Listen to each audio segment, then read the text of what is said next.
A very long time ago, in a beautiful village, there lived a kind and honest merchant. He was known for his generosity toward the poor. When he passed away, the entire village was covered in grief. The stone walls of his large mansion, which once echoed with the voices of guests, now seemed to bow under the weight of sorrow. The merchant left behind gold, lands, cattle, and 3 sons. The 3 brothers were very different from one another. The 2 older brothers were greedy and selfish, always looking at wealth, but the youngest brother was gentle and loving.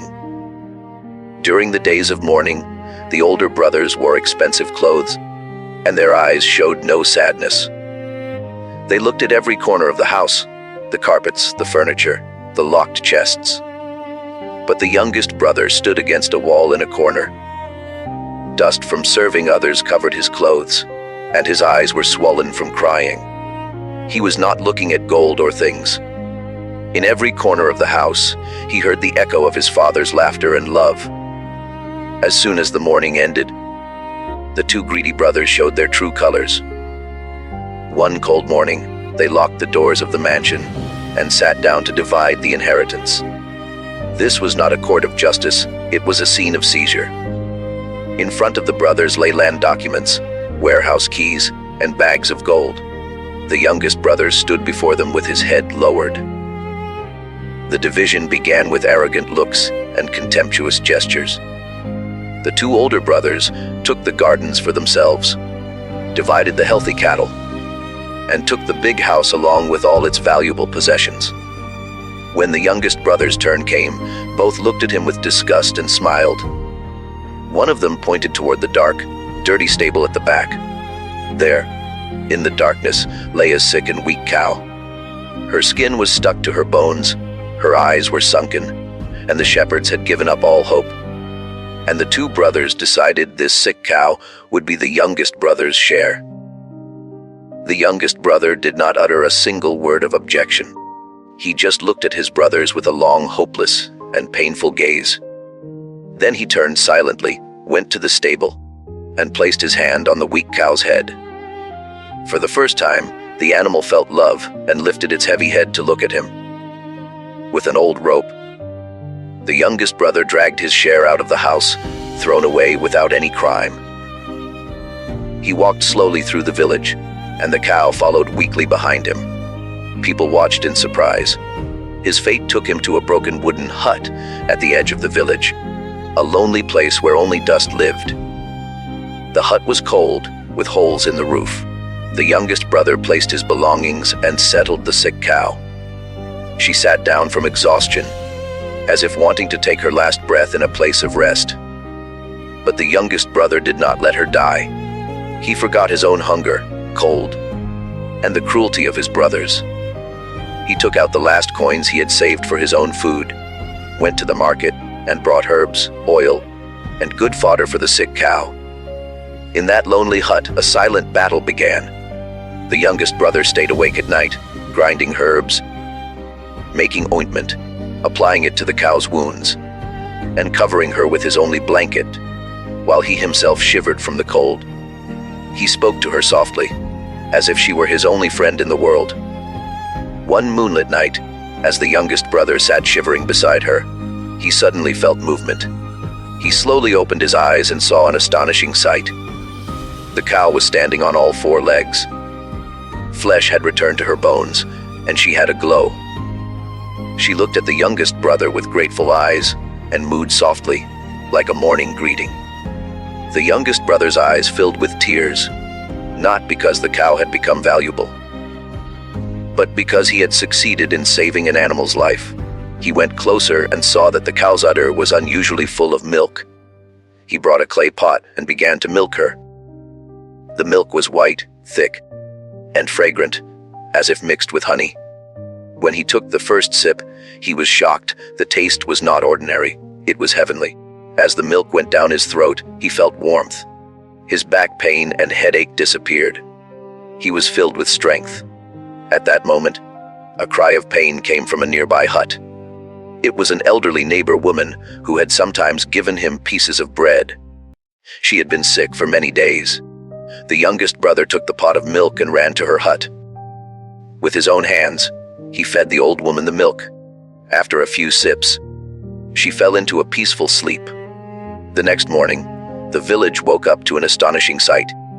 The elderly woman walked out of her hut on her own 2 feet, with no sign of illness. She began telling everyone about the miraculous milk. News spread like wildfire. The youngest brother has a cure! His old cow gives miraculous milk. A crowd of people began to gather toward the youngest brother's hut.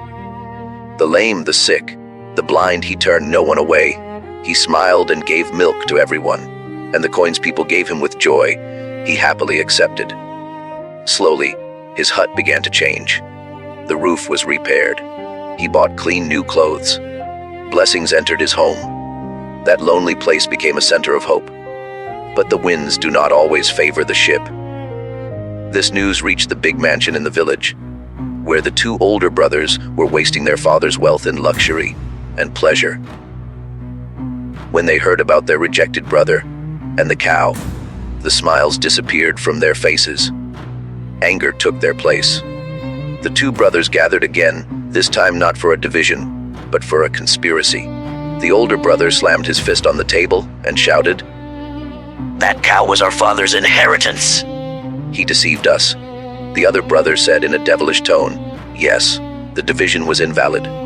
We will take that cow back, and every drop of her milk will be sold not to the poor, but to kings and the rich in exchange for gold." That night, while the youngest brother sat beside his cow, the darkness wove nets of betrayal against him. The brothers' footsteps turned toward the courts, with bags of gold in their pockets, to buy a dishonest judge.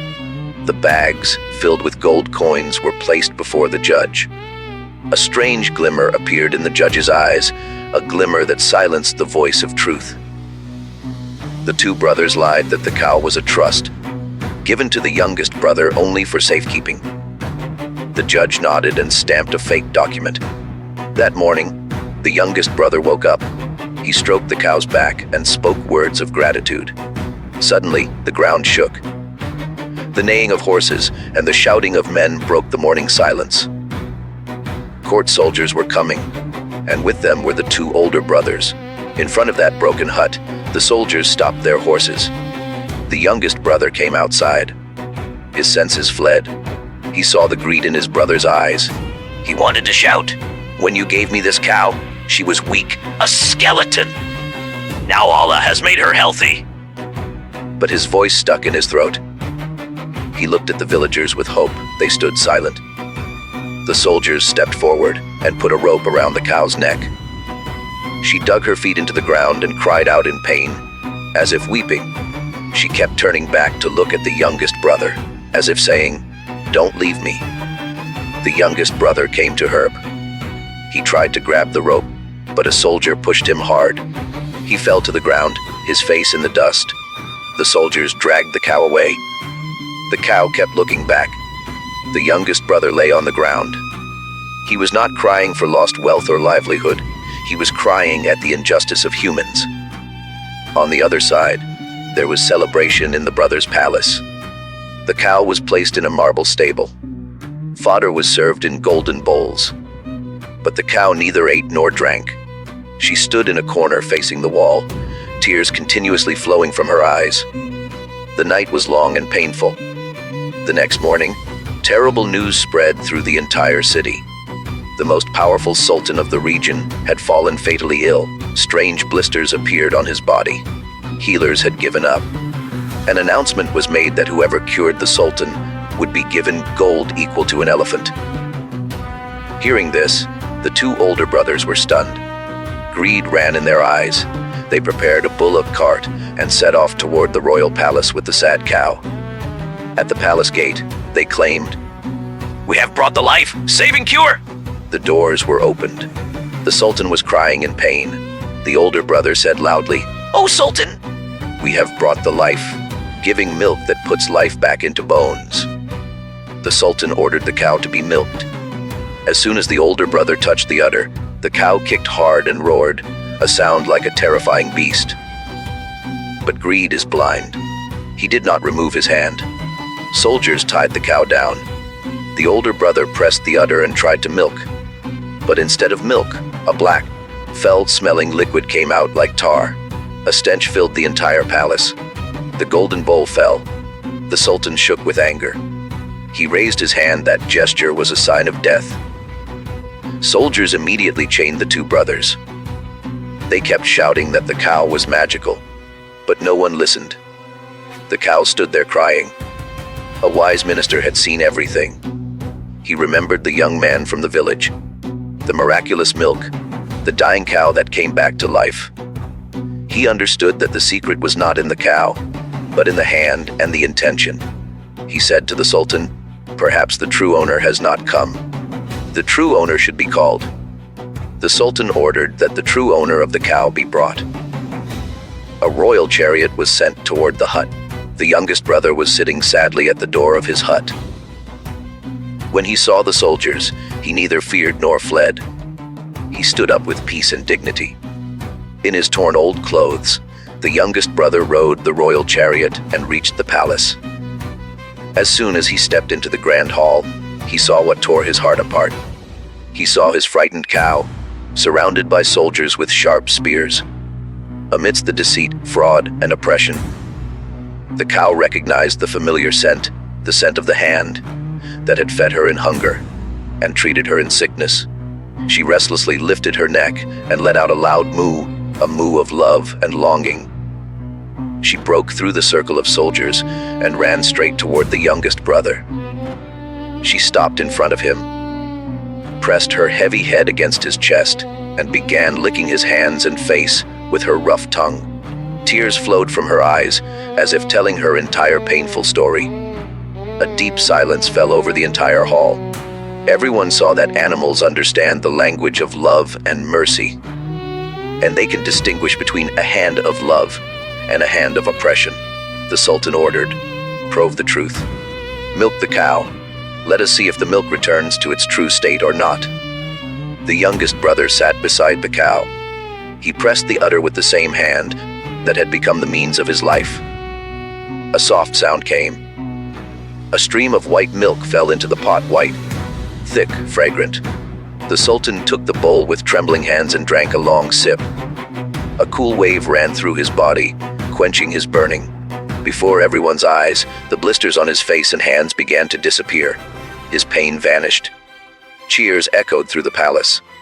Meanwhile, the two older brothers trembled with fear.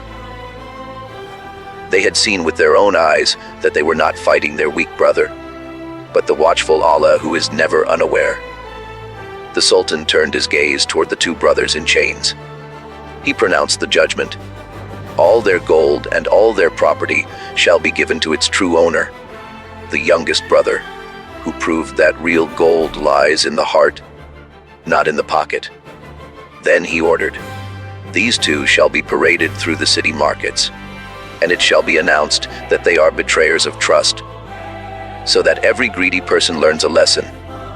After that, they shall be exiled from the land, without wealth and without honor, so that they live the same life they wished for their brother." The two brothers began to beg for forgiveness, but it was too late. Regret that comes too late does not erase sin. The young man who once owned nothing became respected throughout the kingdom. Despite all his wealth, he never forgot kindness. He continued to help the poor. True wealth is not measured by gold or land. It is measured by kindness, honesty, and a heart filled with compassion. If you loved this story, please like, share, and subscribe. More inspiring tales are coming soon.